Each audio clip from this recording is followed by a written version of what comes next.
Bismillah bihamdih. Assalamualaikum warahmatullahi wabarakatuh.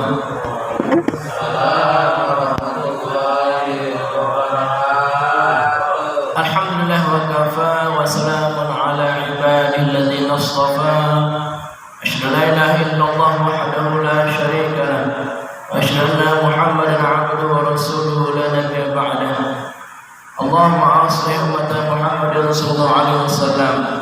Afarij 'an ummati Muhammadin sallallahu alaihi wasallam.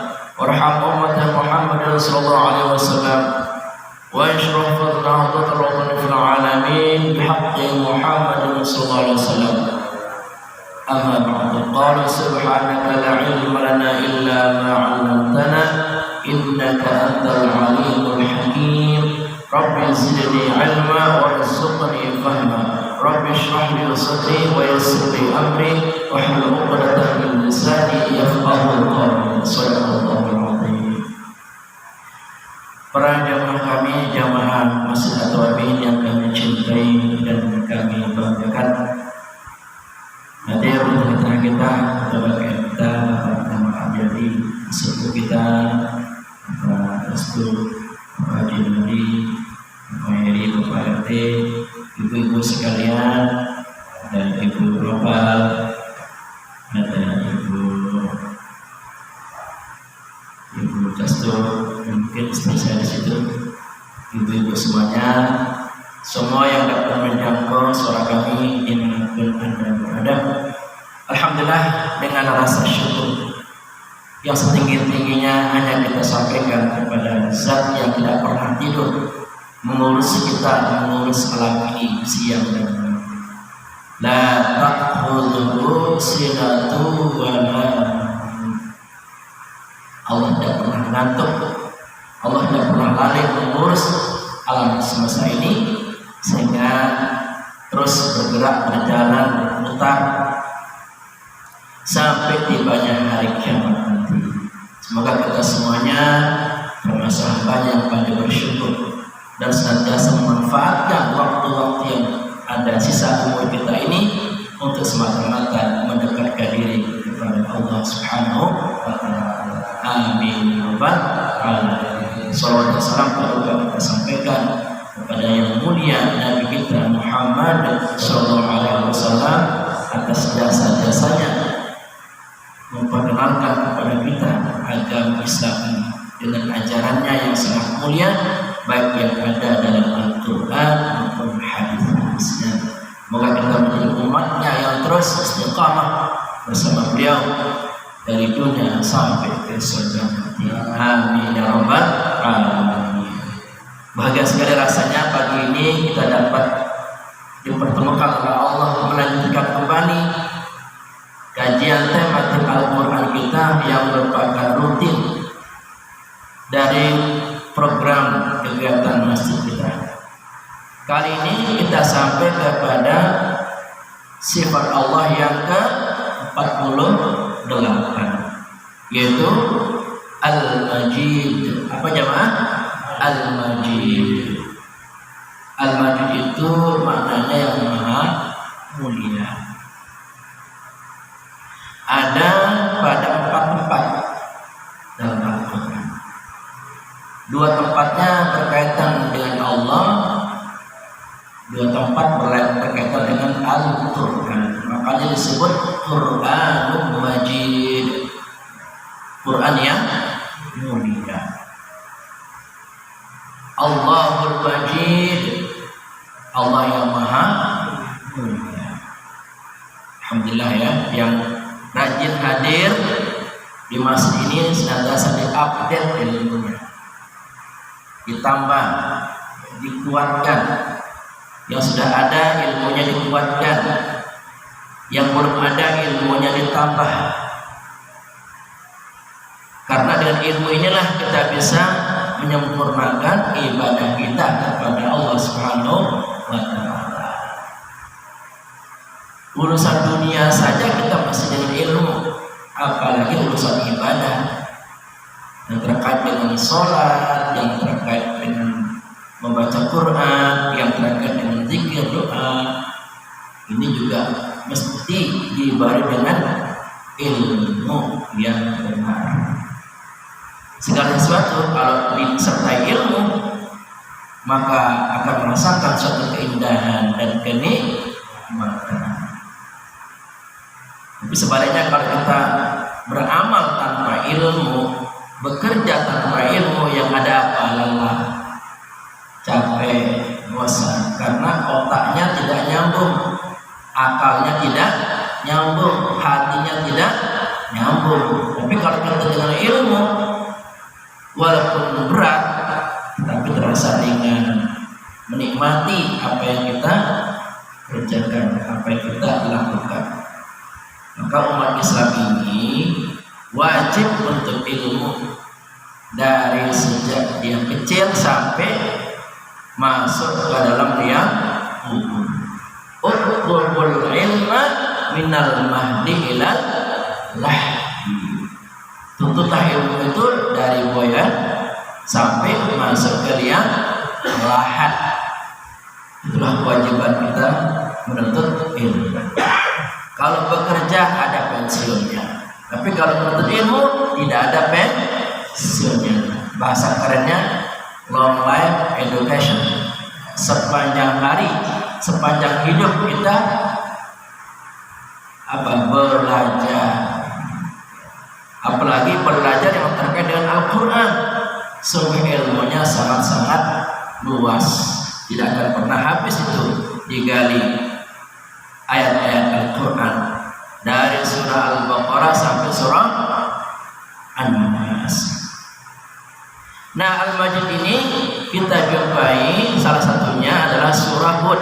Nah, sama seperti minggu lalu. Surat Hud itu surat yang keberapa jemaah?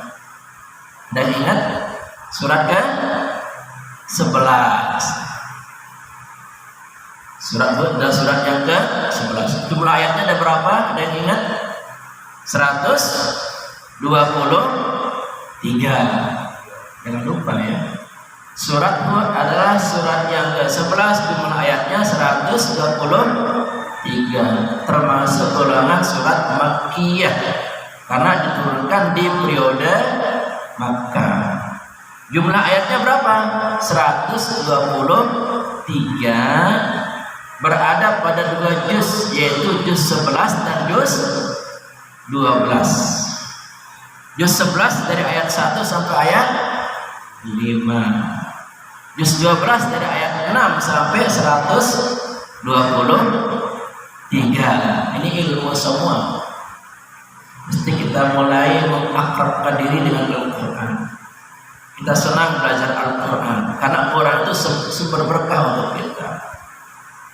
Jadi kalau mau sempurna keberkahan hidup kita, pelajari Al-Quran, baca, pahami, hayati, amalkan dalam kehidupan, maka Allah akan terus memberikan keberkahannya kepada kita, baik berkah lahir maupun berkah batin.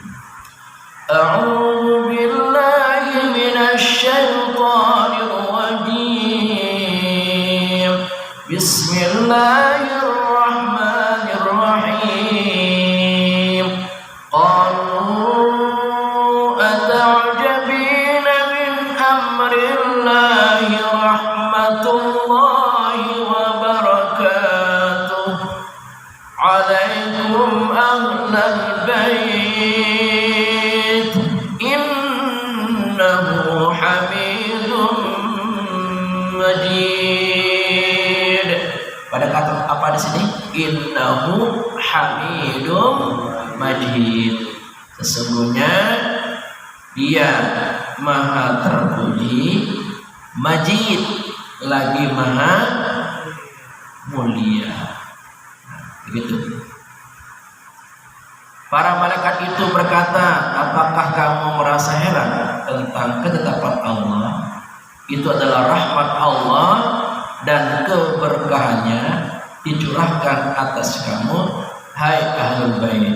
Sesungguhnya Allah maha terpuji, lagi maha mulia. Qalu, mereka berkata, ata'jabina, apakah kamu merasa heran? Ta'ajub, ajib itu sama. Ata'jabina ta'jabina, apakah kamu merasa heran? Min, dari atau tentang. Amri, ketetapan Allah, ketetapan Allah. Rahmatul, rahmat Allah, rahmat Allah. Wa barakatuh, dan keberkahannya. Alaikum, atasmu, ahlan, ahlu atau ahli. Ahli ini bisa berarti keluarga.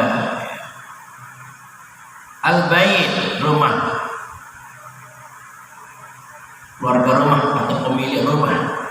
Innahu, sesungguhnya dia Hamid, maha terpuji, Majid, maha mulia. Jadi ini kabar gembira yang disampaikan oleh para malaikat kepada Nabi Ibrahim, bahwa Nabi Ibrahim itu akan memiliki anak yang bernama Ishak, kemudian akan memiliki cucu yang namanya Yakub. Ya, Ibrahim anaknya Ishak, Ibrahim anaknya Ishak. Maaf, Ishak anaknya Ibrahim, Yakub anaknya Ishak.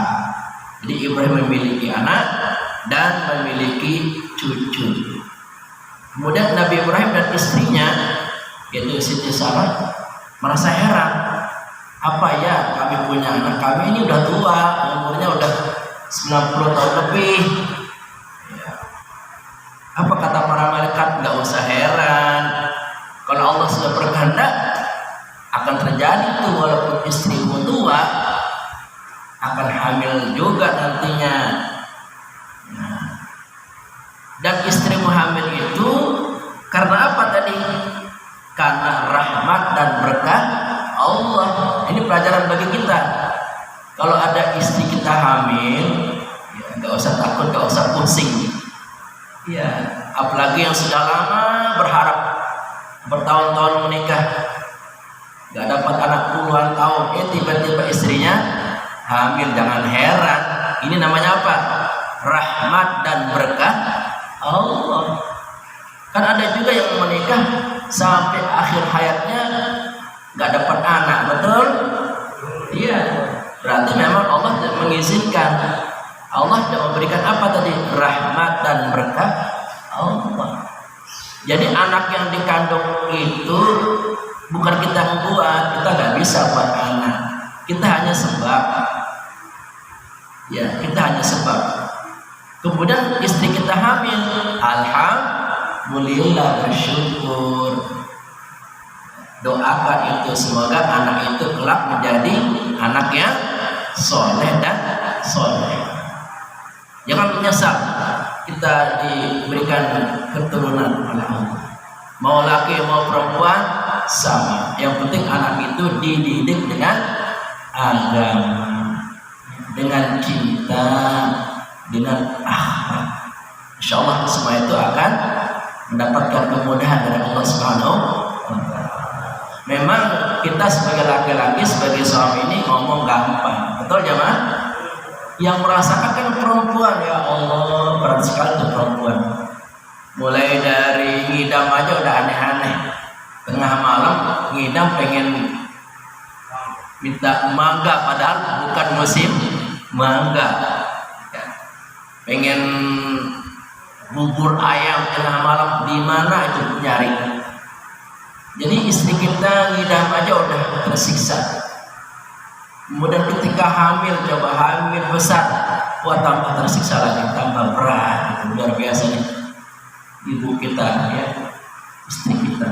Apalagi melahirkan anaknya antara hidup dan mati, ya Allah. Kalau kita mah laki-laki nggak merasakan ya betapa beratnya perjuangan seorang ibu, istri kita melahirkan anak-anaknya, anak-anak kita. Maka pantas ketika sahabat nanya, kepada siapa aku berbakti? Apa kata Rasul? Kepada ibumu. Terus sahabat ini penasaran, nanya lagi, kepada siapa saya berbakti? Dijawab lagi, sama jawabannya, kepada ibumu.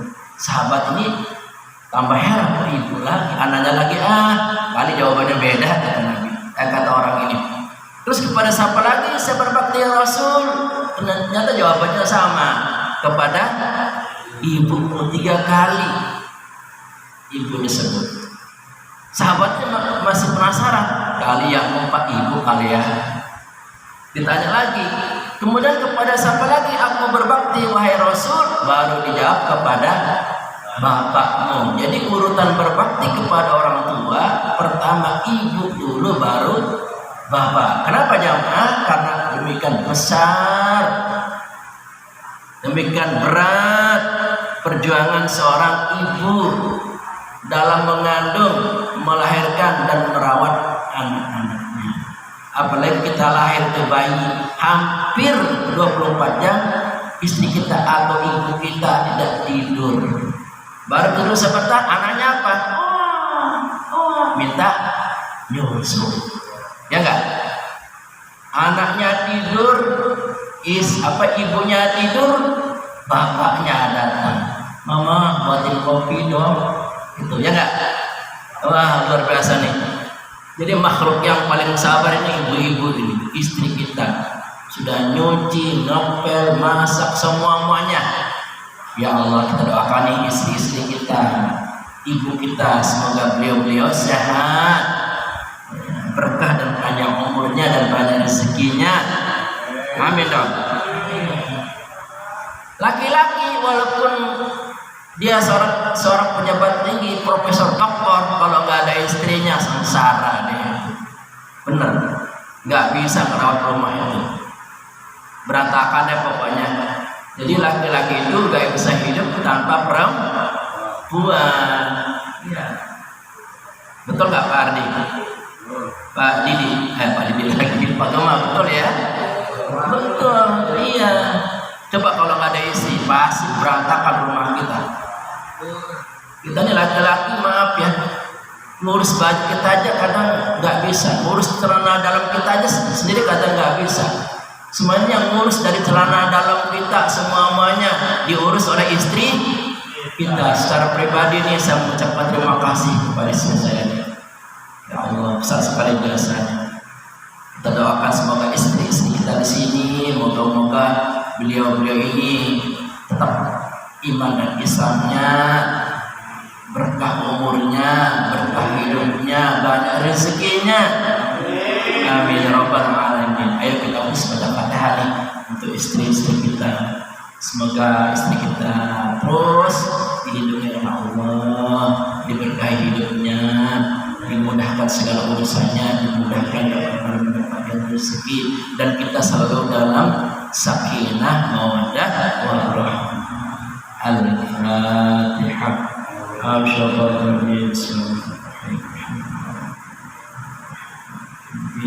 Ya dalam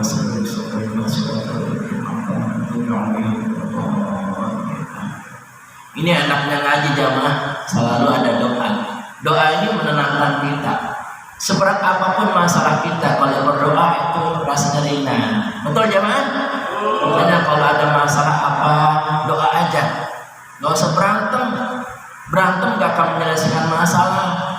Yang ada adalah hatinya panas, pikirannya salah, buruk sangka, dongkol tuh hati. Mendingan berdoa, ya Allah, kami sedang ada masalah ini, bantu, tolong kami, selesaikan masalah kami, lindungi kami.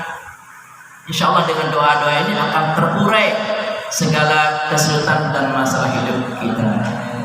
La ilaha illallah, la ilaha illallah, la ilaha illallah, Muhammadur Rasulullah.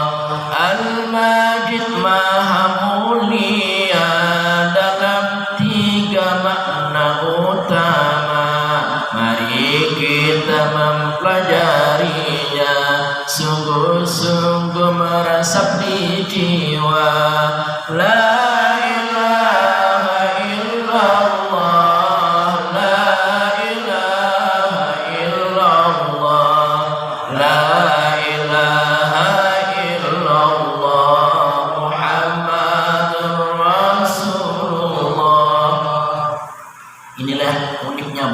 Arab ya. Bahasa Arab itu satu kata bisa bermakna banyak ya. Satu kata bisa bermakna lebih dari satu. Nah, menurut Imam Al-Ghazali, Al-Majid ini memiliki 3 makna yang utama. Mari kita pelajari, kita perdalam makna-makna ini agar kita makin paham tentang Asmaul Husna, yaitu Al-Majid. Ya. Pertama, Allah Ta'ala mulia dalam zatnya, tidak ada yang serupa dengan segala apapun jua. La ilaha illallah, la ilaha illallah, la ilaha illallah, Muhammadur Rasulullah. Mana pertama adalah Allah mulia dalam zatnya, dalam wujudnya. Ya, mulia. Kenapa disebut mulia? Karena memiliki segala kesempurnaan, tidak memiliki awal dan tidak memiliki akhir. Allah itu wal awwalu wal akhiru wal zahiru wal batin. Allah itu maha awal, maha akhir, maha zahir dan maha batin. Mengapa Allah zatnya maha mulia? Karena tidak memiliki awal. Makanya tidak ada istilah hari ulang tahun Tuhan, nggak ada dalam Islam. Sesuatu yang ada awalnya nggak mulia, pasti ada kurang. Kita ini manusia, kejadian kita, wujud kita tidak mulia. Walaupun Allah mengatakan manusia diciptakan sebaik-baik bentuk, tapi kita tidak mulia. Coba lihat ciptaan kita nih. Awalnya dulu kita lahir mulus, begitu kita sudah ada di dunia ini, ada aja cacatnya. Betul jamaah? Ada yang korengan, ya, ada yang nggak bisa ngomong, bisu, ada yang buta, ya. Banyak kekurangan kita dalam fisik ini, dalam wujud kejadian kita. Tapi kalau Allah tidak ada kekurangannya, karena tidak memiliki awal, tidak memiliki akhir. Kalau kita kan memiliki awal, dulu lahir, dan memiliki akhir. Nanti kita akan mati. Sesuatu yang ada awal dan ada akhir itu tidak akan pernah mulia, karena tidak akan sempurna itu kejadiannya. Ada saja kurangnya, ada saja cacatnya. Kalau Allah itu wujudnya mulia, zatnya mulia, sempurna adanya. Tapi kita tidak bisa membayangkan wujud Allah itu seperti apa. Kita ini terbatas, indera kita, akal kita terbatas, terlalu besar Allah itu. Allah itu maha besar. Saking besarnya Allah itu tidak bisa masuk di dalam pikiran kita. Jangan coba-coba bertanya di mana Allah. Allah itu seperti apa? Ini bisa jebol ini kepala, nggak nampung. Maka yang menampung apa? Hati kita.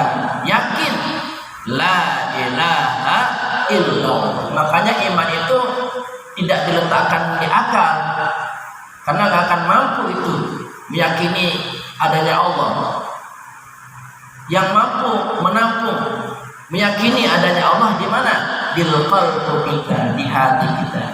Kita yakin, sebenar-benarnya kita yakin la ilaha illallah, hanya satu Tuhan itu. Dan ini buat kita nyaman, tenang, damai rasanya.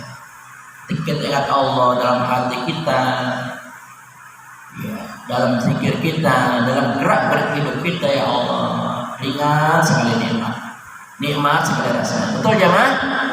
Ya, makanya banyakkan zikir dah, banyakkan doa, banyakkan zikir, banyakkan ngaji, biar kita tenang menghadapi apapun apapun bentuk warna dalam kehidupan kita. Kedua, Allah Ta'ala indah dalam perbuatannya, mengagumkan dan mempesona, tercipta sangat sempurna. La ilaha illallah, la ilaha illallah, la ilaha illallah, Muhammadur Rasulullah. Yang kedua, makna Al-Majid adalah Allah itu indah dalam perbuatannya, dalam ciptaannya, mengagumkan, mempesona. Kita melihat nih, begitu indahnya ciptaan Allah di alam yang luas ini. Langit begitu indah, gunung-gunung juga begitu indah, sawah, ladang, kemudian pohon-pohon, taman-taman, lautan, bumi, seluruhnya adalah ciptaan Allah yang sangat indah. Bintang-bintang, planet-planet, termasuk diri kita, ini karya Allah terindah. Jadi di antara makhluk-makhluk yang ada, manusia adalah karya Allah yang terindah. Coba lihat nih, tangan kita kiri kanan seimbang, betul? Iya. Mata kita kiri kanan seimbang. Coba kalau yang satu di depan, yang satu di belakang, bagaimana itu kita bisa menggunakan kacamata? Ya pas banget itu. Sehingga kacamata itu ketika dipakai seperti pagama itu pas tempatnya. Nggak perlu membutuhkan dua kacamata. Coba kalau matanya beda, satu di depan, satu di belakang, berarti kacamatanya dua, aneh jadinya. Iya, nggak fokus. Ketika jalan bingung nih, ada yang melihat ke depan, ada yang melihat ke belakang, jadi bingung, nggak jadi jalan. Mata yang depan lihat yang depan, pengen ke depan, cakep. Mata yang belakang pengen ke belakang, lihat ada cewek cantik, iya. Lihat ke depan ada janda cantik, jadi bingung mau kemana ini, nggak fokus. Nah, karena matanya di depan, jadi penglihatannya sama, warnanya sama, keinginannya sama. Ini adalah bentuk keindahan Allah. Jari-jari kita begitu indah, gigi kita begitu indah. Coba, gigi kita anehnya kok nggak panjang-panjang, tapi kuku kita kok panjang. Di mana keindahannya? Kalau seandainya gigi kita panjang, repot motongnya bagaimana? Gimana motongnya? Dengan alat apa coba? Bisa copot itu, bisa pakai palu kita getok itu gigi biar apa itu? Biar bisa potong. Yang repot nanti kita mau kondangan, gigi kita panjang-panjang udah keluar semua, gimana motongnya? Susah nggak? Makanya gigi ini nggak bakal panjang, segini aja udah ditahan sama Allah. Sedangkan kuku panjang nggak apa-apa, bisa dipotong. Ini betul keindahan Allah yang ada dalam diri kita. Termasuk rambut kita, coba. Rambut yang ada di kepala ini bisa panjang, tapi rambut yang ada di kulit yang lain itu kok nggak panjang-panjang, segitu-gitu adanya. Bayangin aja kalau semua rambut kita panjang, tukang cukur repot, betul ya mas? Semuanya dicukur coba, dari ujung kaki sampai ujung rambut. Tapi anehnya yang dipotong hanya rambut yang ada di kepala. Jadi tukang cukur fokus, nggak banyak kerjaan. Nah, ini juga termasuk keindahan Allah yang ada dalam diri kita. Air itu betapa indahnya tuh air. Apalagi diteliti itu. Dalam air itu mengandung unsur-unsur, segala macam unsur di situ. Untuk membangkit listrik, untuk diminum, untuk tenaga. Ya, semua ciptaan Allah itu adalah indah. Ini adalah sifat Allah apa tadi? Al-Majid. Maka bersyukurlah kita lahir sebagai manusia. Seindah-indah karya di alam semesta ini adalah manusia. Kenapa? Karena diberi akal oleh Allah Subhanahu wa Ta'ala. Ketiga, Allah Ta'ala sangat banyak anugerahnya, badan sehat dan harta benda, rumah tinggal dan yang lainnya. La ilaha illallah, la ilaha illallah, la ilaha illallah. Yang ketiga, makna al-majid itu Allah sangat banyak menganugerahkan segala sesuatu kepada kita. Di antaranya apa? Badan kita sehat. Ini adalah anugerah dari Allah. Bersyukur. Sehat semuanya? Ini sehat ini ya Allah, besar sekali nikmat sehat. Bayangin kalau kita nggak sehat. Waktu itu ibunya Nopal itu pernah sakit berapa hari di rumah itu. Pokoknya nggak enak dah. Mau apa aja nggak enak. Tidur nggak enak, makan nggak enak, semuanya nggak enak dah. Tapi kalau kita sehat, ya Allah lega. Kita bisa kemana saja. Kita bisa menikmati pekerjaan-pekerjaan, tugas-tugas yang ada. Makanya jangan sia-siakan kesehatan ini. Kata Nabi apa? Gunakan sehatmu sebelum datang sakitmu. Karena ketika sakit baru nyadar, oh ternyata betapa besar nikmat sehat, betapa penting yang namanya nikmat sehat. Ayo, alhamdulillah kita sudah sakit dan kita sehat sekarang. Tapi suatu saat kita sakit, kita nggak tahu penyakit kita. Kalau penyakitnya berat, coba gimana? Stroke umpama, ya Allah. Kalau udah stroke, waduh, berat dah. Ya, makanya kita ini manfaatkan betul ini nikmat sehat. Karena suatu saat kita akan sakit, nggak tahu nih penyakit apa yang akan menimpa kita. Bisa saja mungkin penyakit lumpuh, penyakit buta, macam-macam penyakit. Allahumma inna nas'aluka salamatan fid din wa afiyatan fil jasad. Terus kita mohon kepada Allah agar jasad kita selalu sehat. Ada kata kita sakit, kalau bisa sih mohon kepada Allah sakit yang ringan-ringan. Ya Pak Gama ya. Yang namanya manusia pasti ada sakitnya, nggak mungkin nggak ada yang sakit. Ada masalah lelah-lelahnya, apalagi Pak Gama suka keliling Indonesia. Iya, bisa pegel, ya bisa capek, ya kan? Makanya jaga kesehatan. Ya.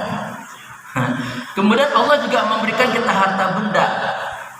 Kita kata kalau kalau suaminya meninggal, istrinya melarat, nggak punya pekerjaan, nggak punya harta. Tapi aneh ya, walaupun suaminya udah meninggal, tapi istrinya itu ada aja rezekinya, betul? Bahkan ada yang bisa bangun rumah. Coba dulu waktu punya suami, rumah aja gak punya. Begitu suaminya nggak ada, bisa buat rumah, bahkan punya kendaraan lagi. Ya Allah, adalah kuasa Allah. Allah sudah sampaikan harta benda untuk kita. Makanya jangan takut terhadap rezeki, pasti ada saja rezeki kita. Jangan panik tentang rezeki. Allah akan terus memberikan kita rezeki. Harta benda kita di rumah banyak nggak? Jangan bilang sedikit. Kalau dihitung, coba dihitung, diinventarisir di harta benda kita. Mulai dari piringnya berapa ratus, ya, lemarinya berapa, bajunya berapa, coba, celana semua dihitung. Mungkin berlembar-lembar ya. Ini harta benda ini gak akan putus. Apalagi yang rajin bersedekah itu ditambah lagi, lebih banyak lagi, lebih banyak lagi. Ternyata rahasianya kalau mau rezeki bertambah, rajin bersedekah. Itu konsep dalam Islam. Jangan takut-takut tuh. Umpama Pak Gama punya uang 3 juta, ya, sedekahkan 1 juta apa berapa, itu gak bakal berkurang itu. Allah akan menambah rezekinya. Ya, begitu. Dan orang-orang non muslim banyak mempraktikkan ini. Ya. mereka memberi. Karena dengan memberi itu merasa bahagia, senang. Jadi kalau mau bahagia, kita berusaha membahagiakan orang lain dengan banyak memberi dan membantunya. Wallahu fi 'auni al-'abdi ma dama al-'abdu fi 'auni akhihi. Ya, Allah akan senantiasa menolong hambanya selama hamba itu menolong orang lain. Kemudian Allah juga berikan kita tempat tinggal, ya Allah. Kita punya rumah juga senang banget ya. Walaupun jelek gak apa-apa, yang penting punya rumah, ada tempat kita berteduh. Bahagia sekali kita punya rumah ini. Mudah-mudahan rumah kita ini berkah. Ya, rumahnya ini terus mendapatkan kebaikan dalam hidupnya. Istana kita adalah rumah kita. Baiti jannati, rumahku adalah surga. Makanya kemanapun kita pergi ini, pasti kita akan pulang ke rumah kita. Karena tempat terbaik kita tinggal, istana kita terbaik adalah rumah kita. Maka sayangi istrinya, cintai istrinya, ya bagaimana? Jangan disakiti istrinya, disayangi, dicintai sepenuh hati. Anak-anaknya disayangi, dididik dengan benar. Usahakan aura di rumah tangga itu aura positif. Rumah itu menjadi rumah yang nyaman, yang enak ditinggalkan, yang enak kita diami di situ. Jangan ciptakan rumah-rumah neraka. Setiap ketemu istri berantem, sama anak berantem. Heran ya, masa orang tua berantem sama anak? Ya Allah, na'udzubillahi min dzalik. Kalau kita tidak bisa berhubungan baik dengan istri dan anak, itu mengundang datangnya setan di situ untuk merusak kehidupan rumah tangga kita. Mudah-mudahan rumah tangga kita selalu dalam sakinah, mawaddah, warahmah. Sakinah itu tenang, rukun, damai, gak ada berantemnya. Mawaddah itu cinta yang membara. Makin ketemu istri, makin cinta, makin sayang. Bukan sebaliknya. Makin ketemu anak, makin sayang, makin cinta. Itu namanya mawaddah. Ya, warahmah itu makin sayang, lebih dalam lagi. Jadi cinta yang berkumpul itu mendatangkan rahmat. Jadi rahmat itu, kasih sayang itu berawal mula dari cinta yang tulus. Terakhir ini, mari kita selalu berusaha meneladani semampu kita sifat al-majid Allah Ta'ala dalam kehidupan di dunia. La ilaha illallah, la ilaha illallah, la ilaha illallah, Muhammadur Rasulullah. Mari kita berusaha meneladani, mencontoh sifat Allah semampu kita. Ada sifat Allah itu apa? Maha indah perbuatannya. Kita pun berusaha nih dalam menampilkan sikap perbuatan kita yang indah. Ya, suami bekerjalah dengan indah, jangan mangkel, jangan dongkol. Istri pun di rumah bekerjalah dengan indah, jangan mangkel, jangan dongkol. Kerjakan itu seindah mungkin, sebaik mungkin. Nikmati itu semua tugas-tugas itu, laksanakan sebaik-baiknya, jangan asal-asalan. Ya, kita kerjakan terus perbuatan-perbuatan yang baik itu dengan indah. Kemudian kita juga banyak memberi, ya, kepada orang. Memberi itu tidak mesti dalam bentuk harta, ya, bisa dalam bentuk tenaga, bisa dalam bentuk ilmu. Jadi jangan nunggu kaya dulu baru memberi. Kapan kita memberi kalau nunggu kaya? Kan Islam ini luas. Kalau nggak bisa memberi dengan harta, bisa memberi dengan ilmu. Kalau nggak bisa dengan ilmu, bisa dengan tenaga, kerja bakti. Itu termasuk mencontohi sifat al-majid itu. Ya, atau dengan nasihat, ya, atau dengan sedekah, ya. Semua kita dapat memberi. Ya, sesuai dengan batas-batas kemampuan kita. Kalau semua umat ini saling memberi, akan timbul apa? Rasa kasih dan sayang, kedamaian, menghargai, menghormati. Makanya kalau kita pelit, bahaya itu. Kata orang zaman dulu, orang yang pelit kuburannya sempit katanya. Nih orang yang pelit aja nggak suka sama orang pelit, apalagi kita nggak pelit. Jadi saking bahayanya, saking buruknya yang namanya pelit ini, orang pelit nggak suka temannya pelit, padahal dia itu pelit banget sih lo gitu, padahal dia juga pelit. Iya, tapi kalau orang dermawan senang banget kita. Dia walaupun orangnya kurang, tapi dia rajin memberi, dia menolong. Jadi tidak ada ruginya kita memberi dan menolong sesuai dengan batas kemampuan kita, karena itu akan menjadi cerita manis nanti. Oh, si bapak Gema dulu waktu masih hidup orangnya rajin memberi, orangnya perhatian, orangnya peduli. Jadi akan menjadi cerita nanti nih, kita ngaji ini akan menjadi cerita nanti dari anak cucu kita, tangga kita. Makanya niatnya betul-betul ini lillahi ta'ala, akan menjadi pahala dan berkah untuk kita.